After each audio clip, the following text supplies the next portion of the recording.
দুই দেশের মাঝে সাপে নেউলে সম্পর্ক, কে কাকে বিপদে ফেলতে পারে তা নিয়েই ব্যস্ত যুক্তরাষ্ট্র এবং ইরান। মধ্যপ্রাচ্যে প্রতিরোধ গোষ্ঠীগুলোকে দিয়ে আধিপত্য বিস্তার করেছে তেহরান। এই অঞ্চলে ওয়াশিংটনের বাজির ঘোড়া ইসরায়েল। বিভিন্ন ধরনের নিষেধাজ্ঞা আরোপ করে ইরানকে বেকায়দায় ফেলার কৌশল যুক্তরাষ্ট্রের। ইরানের পরমাণু কর্মসূচিকে কেন্দ্র করে ওয়াশিংটনের সঙ্গে তেহরানের দীর্ঘদিন ধরে উত্তেজনা চলছে। তাছাড়াও ইসরায়েল এবং হামাসের চলমান যুদ্ধে তীব্র মতবিরোধ রয়েছে দুই দেশেরই।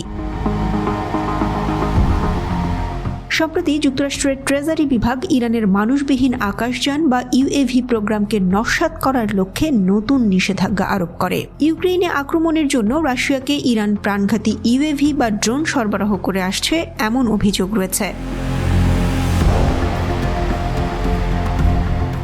দীর্ঘদিন ধরে কূটনৈতিক সম্পর্ক নেই যুক্তরাষ্ট্র এবং ইরানের মধ্যে, কিন্তু মার্কিন যুক্তরাষ্ট্রের সরকারি তথ্য দেখায় যে ইসলামী প্রজাতন্ত্র ইরানের সাথে দেশটির বাণিজ্য চলতি বছরের প্রথম 4 মাসে 72% বেড়েছে। ইরানের সংবাদ সংস্থা ইরনা বলছে, মার্কিন পরিসংখ্যান ব্যুরোর প্রতিবেদনে বলা হয়েছে যে ইরানের সাথে বাণিজ্য বিনিময় 2024 সালের প্রথম 4 মাসে $3.6 কোটি পৌঁছেছে। বর্তমানে মার্কিন যুক্তরাষ্ট্রে ইরানের রপ্তানি 13 গুণ বেড়েছে এবং আগের বছরের একই সময়ের মধ্যে $3 লাখ থেকে $41 লাখ পৌঁছেছে। ইরানে মার্কিন রপ্তানিও 51% বেড়ে $2.65 লাখ পৌঁছেছে। তবে বাকি বিশ্বের সাথে দুই দেশের মোট বাণিজ্যের তুলনায় ইরান এবং যুক্তরাষ্ট্রের মধ্যে বাণিজ্যের পরিমাণ তেমন উল্লেখযোগ্য নয়।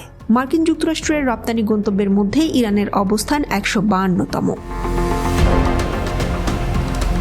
2022 সালের প্রথম 11 মাসে মার্কিন যুক্তরাষ্ট্রের সাথে ইরানের বাণিজ্যের মোট পরিমাণ ছিল $5.13 লাখ, যা আগের বছরের একই সময়ের তুলনায় 37.53% বেশি।